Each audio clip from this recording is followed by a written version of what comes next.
Atina, nekadašnji grčki polis, kolevka je filozofije. Kad je imao 17 godina, u Atinu je došao i Aristotel. U njoj će osnovati svoju čuvenu školu Likej. Najznačajnija Aristotelova dela, prva filozofija ili metafizika, Nikomahova etika, fizika, poetika, logika, utrla su put filozofiji kroz vekove. Prema brojnim tumačenjima, Aristotel i njegova dela smatraju se vrhuncem antičke filozofije. Sve to je uticalo da naučnici i filozofi budu inspirisani njegovim delom. Jedan od njih je i čuveni grčki profesor Teodosios Tasios, rođen 1930. godine, a koji je ljubav prema filozofiji, kako kaže, stekao kao dete u porodici.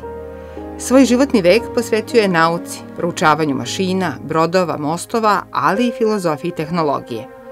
Počasni je član i profesor brojnih instituta i univerziteta u svetu, preko Grčke, Francuske, Kine i Italije do Sjedinjenih Američkih Država. Njegov naučni opus je veliki, ali se izdvajaju dela Aristotel ponovo i delo Tehnologija u Antičkoj Grčkoj, za koju je dobio nagradu Grčke akademije nauka. U njegovom domu, s čarobnim pogledom na celu Atinu, pričamo o suštini Aristotelove filozofije. Mr. Tasios, your latest book is about Aristotle, and the topic is why Aristotle again? And the question is, why Aristotle? Aristotle is practically somebody who could be useful even today. And besides, I must admit that the way I'm reading Aristotle is a little bit different of the official mainstream. But anyway, nobody is perfect.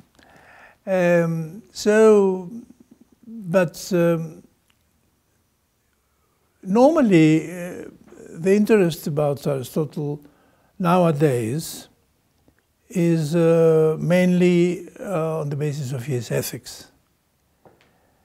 Ethics, as you know, was not very much well considered in philosophy. This is understandable because it's the most difficult part of philosophy. You have to do with people, not only human, but even the relations of people and the relations between human beings and other beings too. When living entities have their relations, then what these relations put some problems, we call it ethical problems. So it is not as the positive, the strong science in the Anglo-Saxonic sense of the word. We have difficulties, and these difficulties were encountered for several centuries. That's why there are a lot of theories about ethics and morality, absolutely contradictory to each other, and no one of these theories may pretend that it is the mainstream.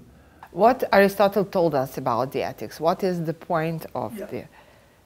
Although I have to admit that I have, with the years, because I'm 100 years old, and therefore I have the right to have created very strong sentimental connections with the philosopher. We had to admit that it was not necessarily the first time that the approach of Aristotle was that simple and original. Even Socrates had the same approach, and I could say that also some of the pre-Socratics were also of the same attitude, Democritus included. But Aristotle was the one who has flourished on the subject and made it not a theory of explanation, but a very richly commenting of reality. And this is this simple statement. The only way to find a tendency towards the other, or the tendency to make a praxis, is to feel well, to be happy in doing something. And this is the Aristotelian eudaimonia. Under a condition, because I'm happy if I can steal something now because it's something which satisfies my need, but I will be unhappy after a while because the other will also steal me, or I will be punished, or I could not steal continuously, etc. That's why Aristotle explains that you have to make a kind of a general account in whole life. It is not that easy, because although we are initiated in good relationship with the others during our very early ages as children, later on the several contradictions of real life are so many that you cannot pretend that you feel always a pleasure in doing something good for the other. You need a kind of initiation in this pleasure. He doesn't mean about egoism that you are egoists. He means totally different. It is now, in the 21st century, I'm doing what I want to do. It is best for me. What is that connection about ethical movement and doing, and this what guides me in It's a very good question. We should start by a clear catalogue of human needs. The needs of the body, the needs of the heart, the needs of the intellect. All are equivalent. And in several conditions of our life, we may feel the one or the other strongly or less strong. But this catalogue gives us the opportunity to understand why, under several conditions, we extremely like to do what is good for the other. We feel a pleasure because we feel the other is going to be happy because I'm doing some sacrifice in favor of him. But it is not a sacrifice. Why? Because I'm doing this sacrifice only because I'm getting a prepayment of the joy he's going to feel afterwards because of my action. But this needs an initiation. We are not all initiated in this morality, but if once you feel, it's a kind like the erotic love, it's like the religious extension. It's an extreme pleasure inside. It's like the political people who is condemned to be executed in one morning, and he is standing and he is smiling. And the guardian said, "You are not aware of that we're going to execute you." He said, "Yes, I'm aware, but I'm feeling," this is our explanation of his attitude, of course, he's so plenty of the pleasure of future generations because of his sacrifice, that this makes him extremely happy.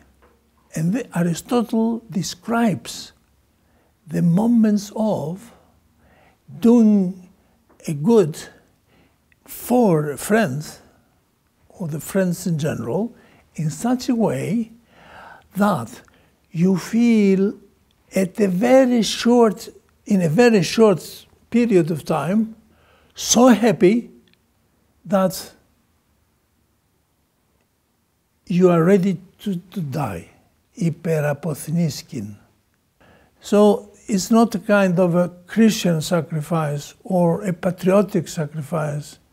It's because of the pleasure I'm having, I'm feeling, which is an indescribable pleasure of very, let's say, rare cases, of course. But on the other hand, pleasures, we have to admit, should be in a catalog, in a realistic catalog, as we said before.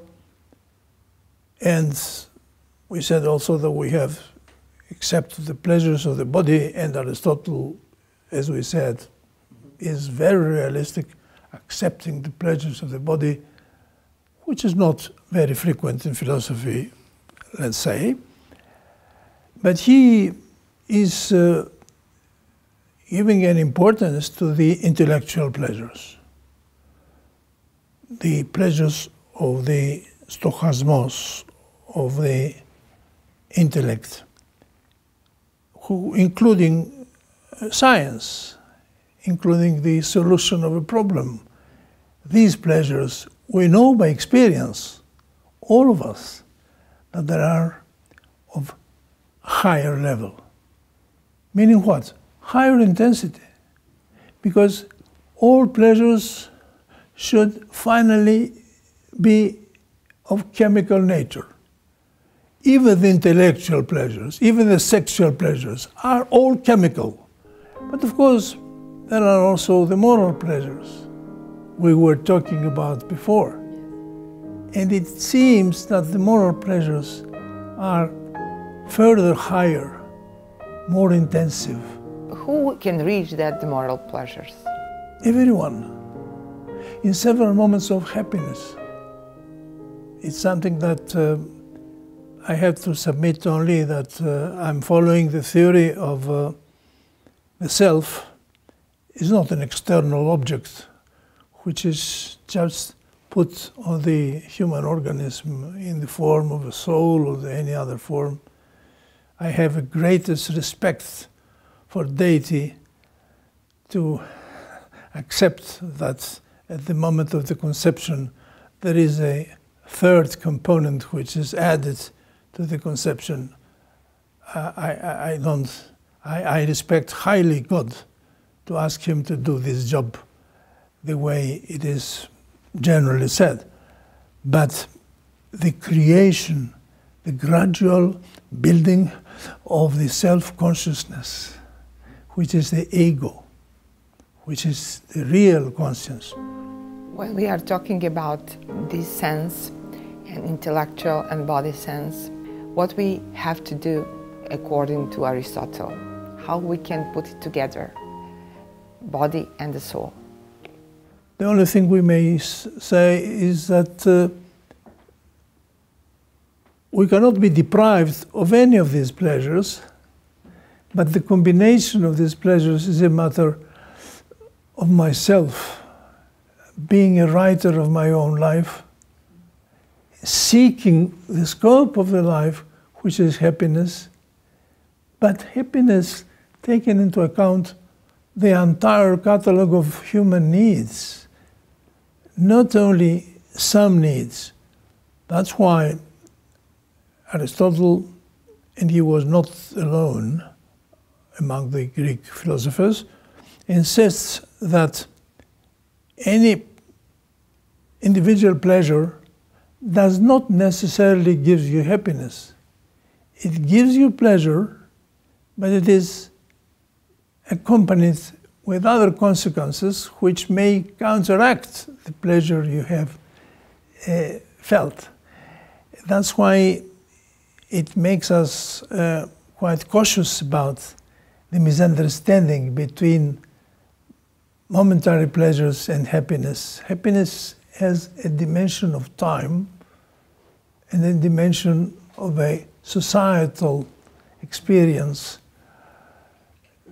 Therefore, and there is, if you allow me, because I remember something, the accusation against Aristotle presented even by Bertrand Russell, saying that since all the moral attitude of Aristotle was for our own pleasure, then this is egotistic. It is not really moral.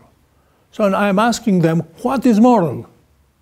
It is because somebody from religion is insisting, giving us the order to love the other. If I receive the order to love another, then it is not love.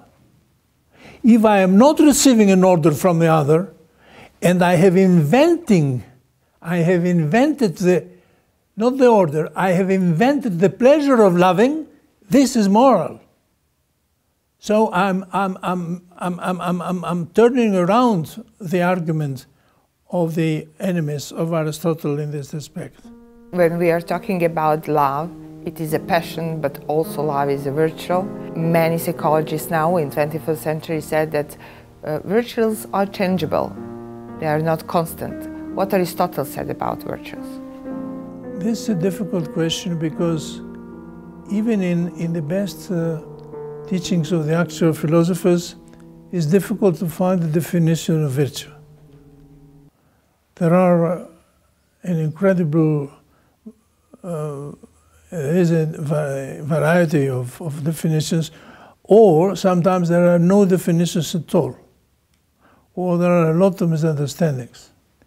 So, in Ethika Nicomacheia and Nicomachean Ethics, Aristotle either is not crystal clear about his terminology.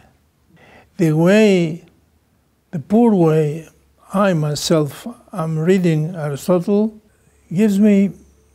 leads me to the definition of the virtue rather as a development of a dexterity towards the good. Virtue is the development of the capacity to find the pleasure in doing the good. For the book on technology and ancient Greece, you received an award from the Greek Academy of Science. When we are speaking about ancient Greece and technology in ancient Greece, can we connect this book with Aristotle science and Aristotle philosophy of science? Aristotle says you better know a contribution to science, I mean in the Anglo-Saxonic sense of the word, is enormous, because we used to say that since he was honest enough not to accept any mythological explanation, not to accept any deistic interference in the creation of the world, he felt the need to offer a complete description of the world, at least under the moon. Because after the moon, she was clear enough in saying, we don't know, there is God. As far as technology is concerned, and despite the fact that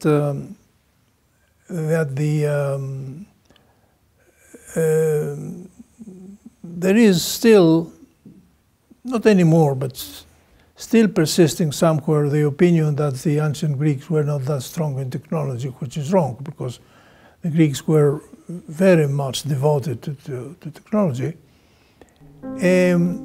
Aristotle himself saved for us the creation of the first human automata.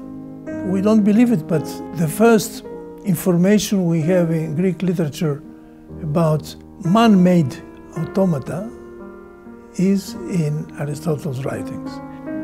But the most important for me is that he was a kind of a prophet like Campanella in 1500, La Città del Sol, when Aristotle says that if the machines were able to do their work, or if ordered, that is, automata, ordered, if we order a machine, it's an automata, or because they sensed, that is, they are robots. If this could happen, then the rulers would not anymore need slaves. This is a utopia of the liberation of the human race of hard labor. At the end of this interview, I have to ask you, do we have enough lectures at University of World about Aristotle, or we need more? No, we haven't. We haven't because people think that we have not much to learn from him. But if you ask me, yes, tell us what would be the minimum of the real thing which would be useful for the actual students, it is reasonable to think about his foundation of logic. And the foundation of logic, the new instrument, in where he says every knowledge must be based on demonstration. This basic statement, together with the structure of syllogism, is one thing. Second, the way in biology, for instance, the way you know that he has studied hundreds and hundreds of animals, and some of them by disectomy. You can imagine the writer of the Nicomachean Ethics one night under the light with a knife to cut down small animals to study the way the living objects are created. And a lot of his findings in meteorology, for instance, even in seismology, thinks that he has predicted correctly, including the methodology, and above all, including his ethical theories, could very nicely be the stuff of teaching in actual universities. Professor Tasios, thank you for this interview. Thank you so much. I thank you, and I admire the Serbian television that they have such a vivid interest for this basic philosophy, and hvala lepo. Hvala.